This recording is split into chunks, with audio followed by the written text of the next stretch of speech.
Assalamualaikum warahmatullahi wabarakatuh. Selamat datang di Zidna Agrofarm.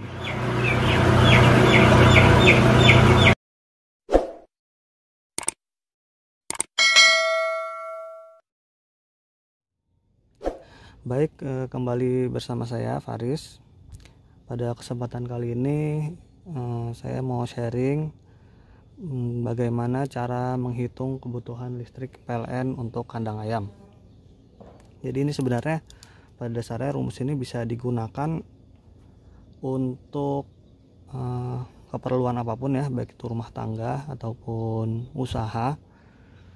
Dalam hal ini kalau kandang ayam berarti ada beberapa peralatan yang mesti kita tahu spesifikasinya atau kebutuhan daya dari si pengguna energi tersebut. Oke, kita mulai aja ya. Kali ini kita coba bedah kasus saja untuk kandang saya. Jadi ini kita tulis tangan di sini aja. Jadi kalau kandang saya ini adalah kandang dengan dimensi 50 kali 10 meter. Jadi 50 kali 10 meter ini 2 lantai.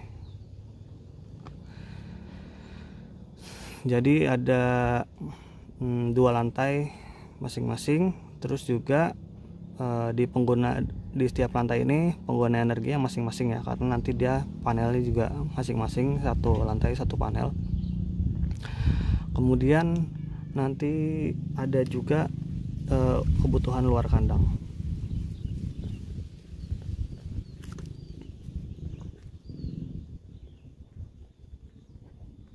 Kebutuhan luar kandang.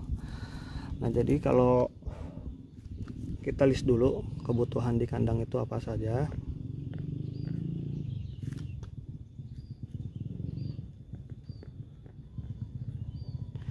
Teman-teman di sini harus tahu spesifikasi atau daya dari pengguna energinya ya untuk masing-masing peralatan. Misalnya di sini saya menggunakan kipas exhaust fan. Dia ini dayanya 750 watt. Jadi daya itu satuannya watt ya. Tapi biasanya di peralatan satu ataupun peralatan lainnya biasanya satuan pengguna dayanya itu bisa beda-beda. Misalnya ada PK, kemudian ada HP atau horsepower. Biasanya kalau di AC kan kita lebih jamak itu ketemunya PK ya, PK.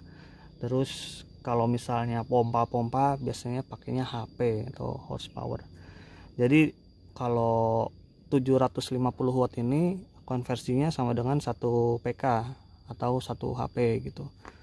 Jadi kalau misalnya teman-teman butuh nih, misalnya cari pompanya biasanya penjualnya akan nanya butuh pompa yang berapa HP gitu. Misalnya 5 HP, apa 6 HP, 4 HP. Nah, kalau misalnya 4 HP berarti 4 kali 750 gitu. Atau 3000 watt berarti dia dayanya. Kalau AC ya biasanya 1 PK gitu. Jadi 1 PK itu 750 watt. Oke, balik lagi ke sini. Jadi ada kipas pengguna energinya di kandang. Kemudian ada lampu LED. Lampu LED di sini yang saya pakai ini 18 watt.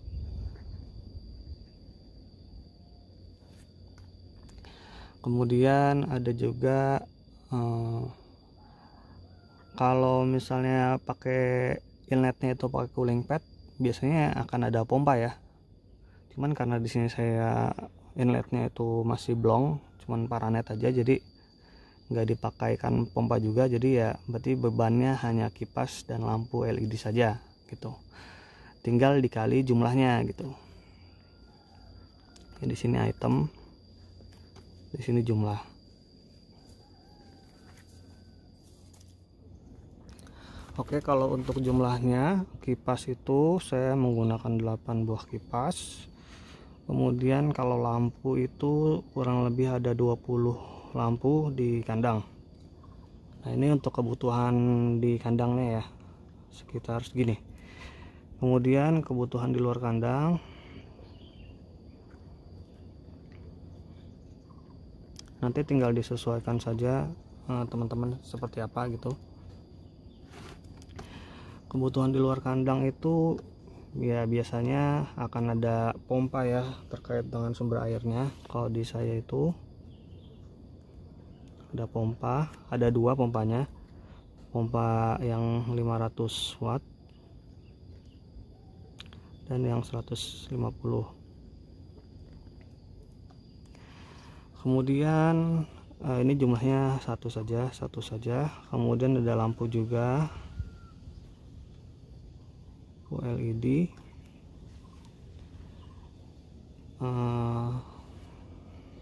sekitar 9 watt atau 7 watt, nggak banyak ya kalau ini ada 10.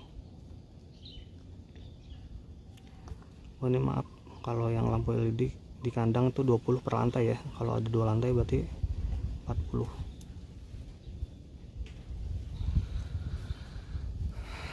Kemudian kita kasih spare lainnya gitu, spare untuk kebutuhan lainnya di kandang. Jadi ini bangunannya masih belum ada AC-nya, belum ada yang lain-lainnya gitu. Jadi kita kasih aja 1000 watt itu kalau misalnya ada AC atau ada keperluan peralatan listrik lainnya yang membutuhkan daya tinggi atau daya besar, seperti itu. Nah ini kita total wattnya dengan penggunanya dikali gitu. Jadi 750 dikali 8 hasilnya 6000. Kemudian ini hasilnya 720, ini 500, ini 150, ini 90, dan ini 1000. Ini di jumlah ketemunya di angka 8460 watt gitu. Nah ini 86 watt ini adalah kebutuhan total listrik kita di kandang, baik itu kandangnya atau fasilitas penunjangnya di luar kandang. Jadi ini kan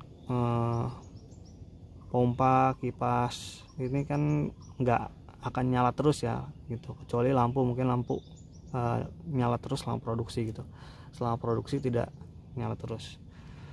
Jadi ini nanti juga teman biaya yang dikeluarkan kan nanti wattnya itu dihitung dengan penggunaan jam ya, jadi kWh gitu, kilowatt hour. Nah yang perlu teman-teman tahu itu untuk langganan di PLN itu satuannya adalah VA ya, sedangkan kita itu dapatnya atau menggunakannya itu dalam bentuk watt gitu. Jadi di sini ada perbedaan gitu, ada perbedaan antara VA dan watt gitu. Jadi kalau VA itu listrik yang di supply oleh PLN, sedangkan watt itu yang sampai ke kita. Nah itu ada yang hilang karena losses ya gitu, atau rugi-rugi energi baik di distribusi atau di bagian lainnya gitu. Jadi ada perlu satu konstanta lagi yang perlu kita gunakan, yaitu cost fee ya. Jadi cost fee ini 0,8, nilainya 0,8, berarti ya dari listrik PLN yang kita berlangganan itu hanya dapat digunakan 80%-nya gitu. Misalnya kita di rumah tangga gitu, kita berlangganan 1300 VA atau 2200 VA gitu. Nah itu yang bisa digunakan itu oleh peralatan listrik di tempat tinggal kita atau di rumah kita itu tidak 100% gitu, tapi hanya 80% ya, karena ada lusis atau rugi-rugi energi ya yang dihitung sebagai cost fee gitu.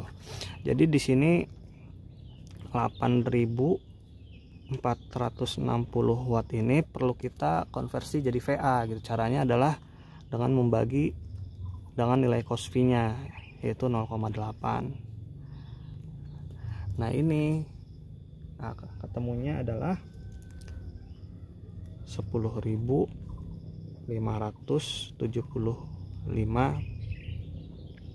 VA gitu. Nah ini jadi patokan teman-teman, ketika sudah ketemu angka ini jadi tahu harus berlangganannya itu PLN di berapa VA gitu.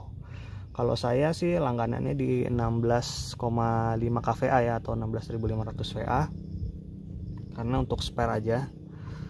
Jadi misalnya ada kandang satu lagi gitu, itu masih bisa gitu, belum perlu tambah daya gitu. Seperti itu kalau dari saya. Jadi sekali lagi, nanti kalau buat teman-teman itu disesuaikan saja, karena kalau sudah di atas 10.000 VA biasanya listriknya pasti 3 fase ya, kemungkinan nggak mungkin satu fase gitu, kecuali populasinya nggak besar gitu. Kandang-kandang yang misalkan di bawah 7.000 itu mungkin masih bisa berlangganan yang 5.000 VA ya, 5.000 VA gitu. 5.000 VA itu masih bisa listrik satu fasa. Cuman kalau nggak salah itu di atas 5.000 atau 6.000 itu kemungkinan berlangganannya 3 fasa listriknya. Kemudian tips lagi buat teman-teman ya, nanti jadi ini kan menyesuaikan juga dengan budgeting teman-teman gitu, berapa dana yang harus disiapkan. Jadi biasanya di PLN sendiri biaya penyambungannya, kalau kemarin saya 16,5 itu sekitar 15 juta sekian ya, 15, sekian. Nanti dicek aja di aplikasi PLN, teman-teman bisa dicek kalau misalnya berlangganan sekian kVA itu berapa gitu. Nah pilihannya itu kemarin saya ada 2, yang pasca bayar atau yang prabayar. Kalau yang pasca bayar itu berarti kan pakai dulu baru bayar gitu ya. Kalau yang prabayar itu berarti bayar dulu baru pakai. Artinya kita pakai token gitu. Kemarin juga saya sempat dilema gitu, ini mau yang apa gitu untuk berlangganan PLN-nya, mau yang prabayar atau yang pasca bayar. Cuman ternyata ada perbedaan signifikan ya secara cost gitu. Secara cost itu kalau yang non token atau yang pasca bayar atau kita pakai dulu baru bayar, itu ternyata ada biaya berlangganannya, atau nyebutnya apa ya, kalau nggak salah uang semacam deposit yang dijadikan jaminan gitu. Jaminannya sebenarnya atas kualitas dari listrik yang disuplai gitu. Cuman kan di lapangan sama aja gitu jatuhnya, di lapangan mau yang kita bayar uang jaminan atau enggak gitu. Lumayan besar kemarin kalau yang 16.500, saya lupa angka pastinya, bisa dicek teman-teman, karena itu hitungannya per VA itu ada rupiahnya gitu, jaminannya gitu. Kemarin saya hitung-hitung itu 2,3 kalau nggak salah ya, itu 2,3 itu dibayarkan tiap bulan gitu. Dia itu bayar ya, bukan jaminan terus balik duitnya, kita enggak gitu, enggak kayak gitu. Saya dulu mikirnya seperti gitu, atau dibayarkan di sekali di awal saja gitu ketika pemasangan. Ternyata enggak, itu rutin tiap bulan. Jadi 2,3 per bulan itu besar ya, apalagi kan kita produksinya itu kurang lebih 1 bulan saja gitu. Sedangkan kandang itu bisa digunakan masa siklus satu produksinya itu 2 bulan gitu.